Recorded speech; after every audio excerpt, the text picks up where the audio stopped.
Hello and welcome to week 8 of the Unconventional Man. 8 out of 10, gentlemen. You know that 8 out of 10 will get you in the Hall of Fame for just about any career in anything in the entire world. If you have got these 8 lessons and you commit to just these 8, you have the potential to go down in the Hall of Fame of Pilates, of the Unconventional Man Hall of Fame, for real. Congratulations on getting this far. Whew, you're learning, you're growing, we're going to keep pushing. Okay, so today's shapes lesson. Seated wide legs. So this is a common stretch that we try. I'm sitting on my block. So the first thing I'm going to show you guys about any seated stretch is that it is easier when you lift your bum off the ground. Because what you do when you lift your bum off the ground is you make it easier for your hip crease to get above your knee.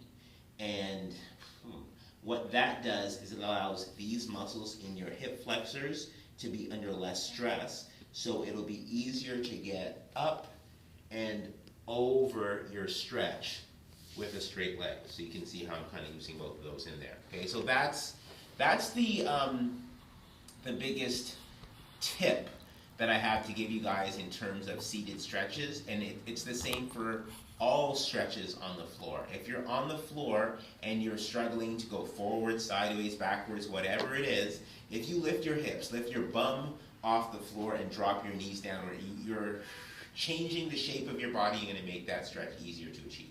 Okay, so now we know that, so that's why we're sitting on the block, so we have the easiest version of the wide stretch. So for some of you guys, even just getting to this point will be a lot of work. So the key thing, can't see it from here, but this is what you're looking for in terms of your posture. You want the seat high enough that it makes it easy for you to get your sacrum vertical so that when you go forward, you're stretching from the right area. That makes sense? So you have to get your seat up. Once you commit to getting your seat into the air, then, so remember for our back line, like whether it's hamstrings or low back, they're all part of one thing. So you're changing the shape, either you're stretching with a leg straight or a knee bent. And you need to recognize that bending of the knee changes where you're going to feel the stretch in your leg. Honestly, it may be different from each and every one of you, but essentially what you're doing is giving in to hamstring tension. Okay, so the ideal version would be to get the leg straight. That's what you're aiming for. And so you can't just claim that, push to that. You have to earn that. So how do we do that? You have your breathing. Every inhale stretches in both directions. Every exhale relaxes and releases and lets you get deeper. Okay, so that happens all the way through. So your base one would be to keep one leg really bent and really push to get this other leg straighter using your breathing.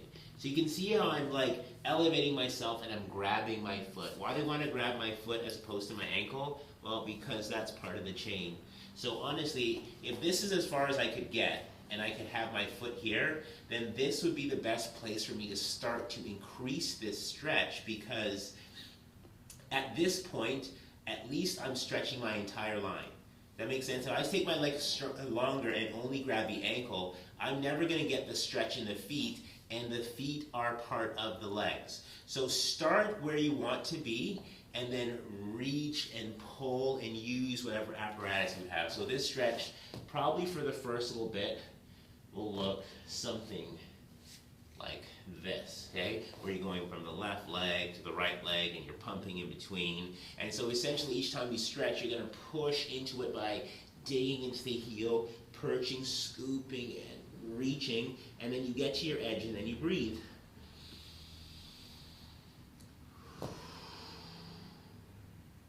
Okay, so that's your stretch with the block. Once you get past the block and you get to the point where your butt's on the floor, well, if you need a block and then you try to get to the floor, you may find that One of the easier strategies to get your posture tall, as in your back nice and straight, will be to kind of lean back. So notice I don't point my fingers towards my toes because this helps me with the stretch in my shoulders and my hands. So I want you guys to make this habit when your hands go backwards. But pushing up and getting my back nice and straight like this, this is a stretch because I'm pushing into my straight legs. So over time you're trying to lift so you can get all the way up to here. And then when you go towards a leg, there's two types of stretches you're going to do. The first one is squaring your chest to your foot. So keeping your foot vertical. You take your chest bone and sternum and you line it up with your foot. Okay, so you can see that's like an active effort. And then I'm going to ground over here. So this leg is trying to separate. And then wherever you're grabbing, okay, you use your Pilates skill and you scoop your belly button in so that you can pull yourself closer to your foot. And then once you're closer to your foot, you grab, whether it's your foot or your ankle, pull your elbows to the floor and your shoulders down your back, and then you get your spine longer. So the stretch is partly scoop and pull down, pinch your shoulder blades, pull forward, scoop forward. And so that's kind of the breathing sequence and moving sequence you're going in your spine as you try to get yourself closer, deeper into that stretch. Okay, so this is squaring your legs. In the measure, you can see I have my hands straddling my foot. Okay, so that's one version of seated wide. The other version of seated wide is to take it sideways. So when we go sideways on this one, same thing, I'm going to bend so it's easy if you want, straight over here. So I'm reaching sideways and I'm trying to open my chest so it's in line with my foot. And so by putting my elbow on the side or on the block, whatever it is you got to do, okay, you're going to push and open your chest. And it's like you're twisting. So this twist starts it, and the twist is keyed by this hand and this elbow and this forearm pushing into the leg, okay? And so as I'm pushing and opening and lengthening this side, that's what's going to give this hand, it doesn't have to reach and grab something first. What it has to do is be a weight, okay? So if that's as far as you could get it, that would be fine, as long as you kept growing and reaching, okay? A good place for this hand is behind the head to let it rest, because then you can lead with the elbow. Because remember, what you're really trying to open is this lateral side of the body. So I'm using my elbows to guide my torso open. Okay, if you eventually get down there, that's another thing. But even if you were to grab this foot, your still action is still to pull it open to go sideways. So it doesn't really change. You don't need to get the foot to get the action that you're trying to do in the twist. Okay, seated wide. So the key things are learning how to bend your knees to get into the stretch, remembering that there's a square version and there's a sideways version, and remembering to use your breath to grow into the stretch. But this is a great way for you to watch your football games. Be unconventional.